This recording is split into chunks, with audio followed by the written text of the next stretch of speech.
I really need to move someplace where it's summer all the time, not just some of the time.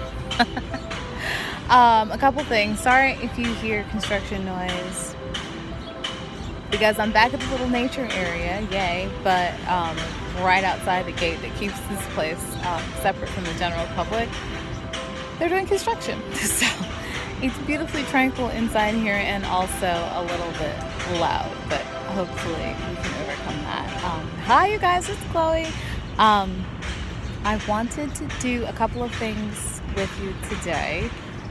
One of them is let you know that by the time you're watching this, I'll probably be finished with a 4-day dry fast this week to pick up where I left off. Some of you saw my fasting flexibility video. If you haven't, go take a look because I hope it's encouraging to you. But a couple weeks ago, I was doing this incremental step up, 1-day fast on 1 week, 2-day fast the following, etc., going up consecutive numbers each week. And when I got to week 4, I just couldn't do it, and so I took a break. And then the week immediately after that, sorry if you think this is TMI, guys, but actually I'm not sorry because women are people. I had some hormonal issues to deal with, the once a month variety, and so I don't like to do dry fasting when I'm on my period because it just, I don't know. I've done it like twice, I think, in the last year and a half. And both times it made me feel very uncomfortable. And so I was on OMAD all last week, which is fine. There's nothing wrong with OMAD, but my body isn't in a place where I could just do OMAD every day. I still need regular fasting, like at least a couple of days every week is my goal. And so this week I picked back up where I left off and did what would have been week 4. So in that consecutive step up, 4 days dry.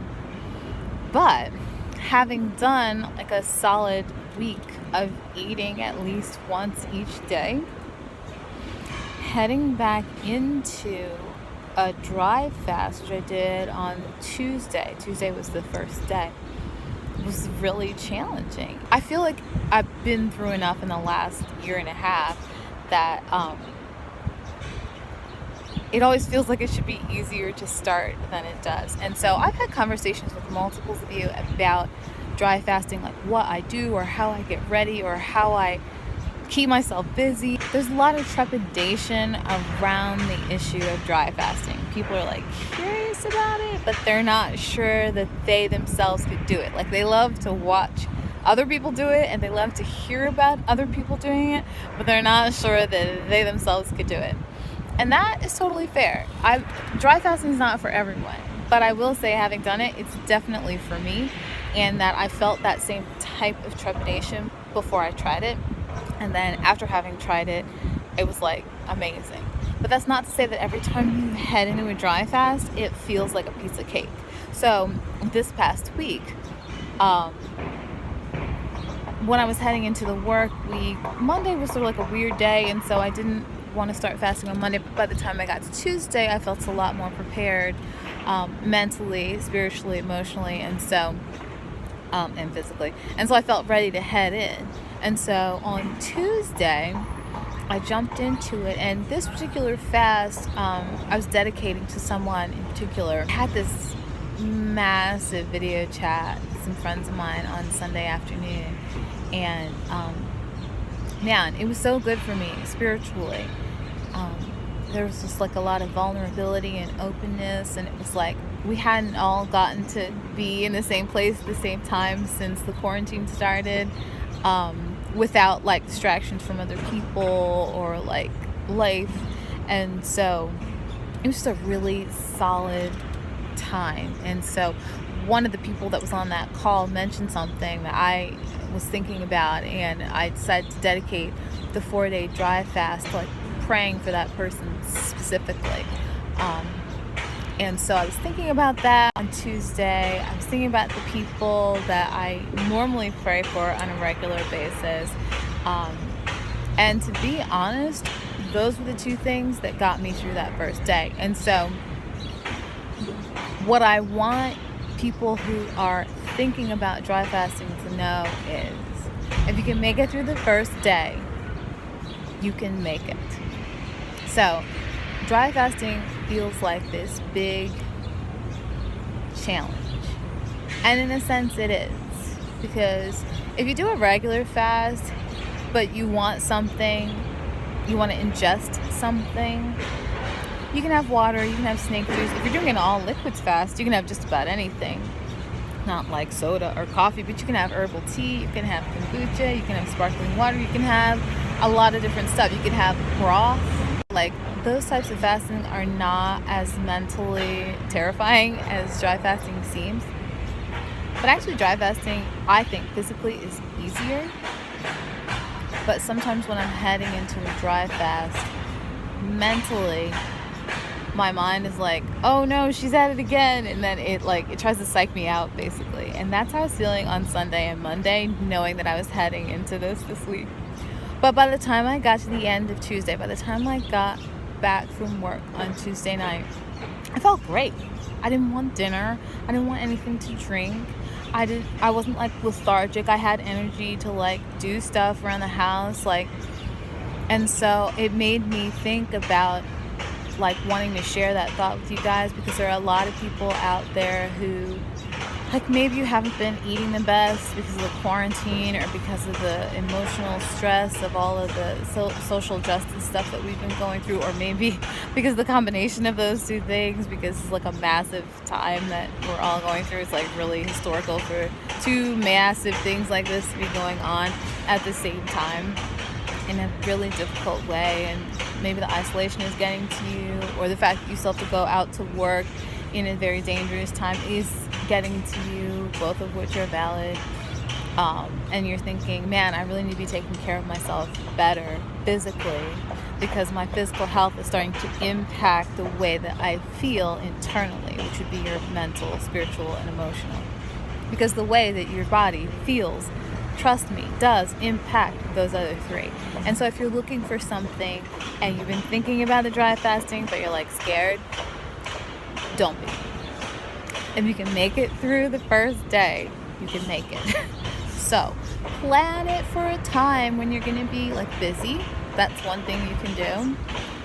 So a lot of times for me, I will dry fast during the week. A lot of times, even if I do a longer one that's going to bleed into the weekend, I try to start it during the work week, so that by the time I get a day or two into it, I'm already good to go. Because I'm just going to keep saying this. If you can make it through the first day, you can make it. And like one day of anything, I feel like pretty much most of us could handle. It just seems daunting in the beginning, but by the time you get to the end of that day, you're going to feel a ton better. I could tell from the start of Tuesday, well, really I started Monday night, to the end of Tuesday, so basically 24 hours, I felt so drastically different physically. And then the fact that I had put a spiritual emphasis on that fast, I felt so much better emotionally. I felt like I had mental clarity that had been lacking in the days previous. For me, it does a lot, which is why I keep doing it and doing it and doing it. But you can keep yourself busy. If you're a spiritual person, or you're looking to fast as a way to deepen your level of spirituality, you can find a spiritual focus that motivates you when you want to give up. So that was part of what I did.